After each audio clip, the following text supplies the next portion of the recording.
Going over the trading system signals for Monday, December the 14th, 2020. Some good short trades and long trades.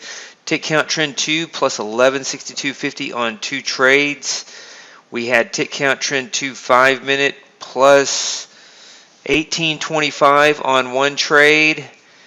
And we have plus 975 on 60-minute breakout, getting long in that overnight session, hitting that profit target right at the high. S&P sold off at the end of the day. Kind of felt like this day should have been a sell in the news with the vaccines. Vaccines starting to being distributed.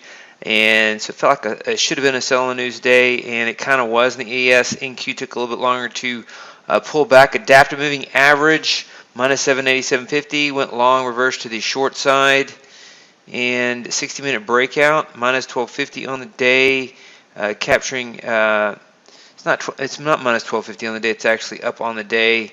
It is at plus 1,400 or so, plus 1382.50. Got a short trade, got a second short trade, still in that position. If you have that trading signal on your side, we've stopped trading. This one stopped recommending this one because it was so hard to short that it went through a drawdown. Maybe about time to add it back. We shall see. It's a short only strategy, and it can reverse the long side based on a stop loss. So AT 2020.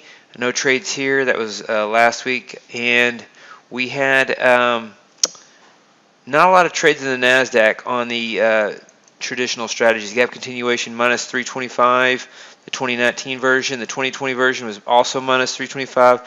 Stock index swing plus 475. This 60-minute breakout was minus 1445. This is an old 60-minute breakout. We have some new ones in the beta. I'm going to show you those. VSD NQ had a good day, plus 705.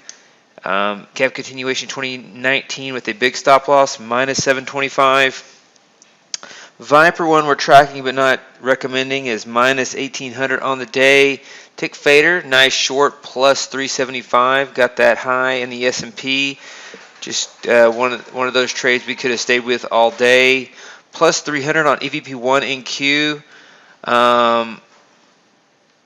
Let's see here. PR breakout minus 325. VSD ES minus 1725. The ES was weaker than the NASDAQ. If there's going to be a stay-at-home index, the NASDAQ will probably be stronger. We'll see if it still is strong. Plus 1705 on and plus 1475 on the 60-minute breakouts. These are the new 60-minute breakouts. They outperform the old 60-minute breakout, so happy with that. And this market was a gap continuation in reverse, but this gap continuation reverse only trades gaps down. It can take long and short trades on gap down. It doesn't take a short trade on gap up. But you see Friday was a gap continuation, gap down, right here on Friday, gap down, continued, and then continued some more, and then reversed. And then Sunday night, gap up, continued, and then reverse. And so right back here, mean reversion right back to the mean. And gap continuation reversals are very prevalent in this type of market. Hard to trade on the short side because the magnitude of that rally and the timing for that short trade is difficult on a day trade basis. Gold, Asia Gold 4 long, stopped out on this move down. Pretty much stayed down here, chopped around a lot. Silver, no trades. Both of these trade, Asia Gold 2020 and Asia Gold long, both of those traded. Those were the only silver trades today besides Gold Flash. We pulled that one from the portfolio as well. Future portfolios. Silver, no trades. Crude oil, we had the SR counter trends holding positions over the weekend, hitting profit targets plus 565 today. The profit target is 500, but it closed down on the day on Friday. And so it hit that profit target, was up on the day. Crude oil had some pretty wild volatility after the market went up, sold off, came back. Interesting price action in crude oil. Gap fill in reverse on crude oil, minus 525, a bigger stop loss, or a entry at a better price would have worked better. In that kind of a V pattern in crude oil. Natural gas, no trades. RBOB, no trades. Euro, minus 312.50 on the day. And then soybeans, got short on soybean swing, minus 312.50. Grains day trader 3, minus $25. Got short. Hard to short this market most of the time. Grains are moving higher. We've talked about how that could be inflationary. So those are the trades on the day.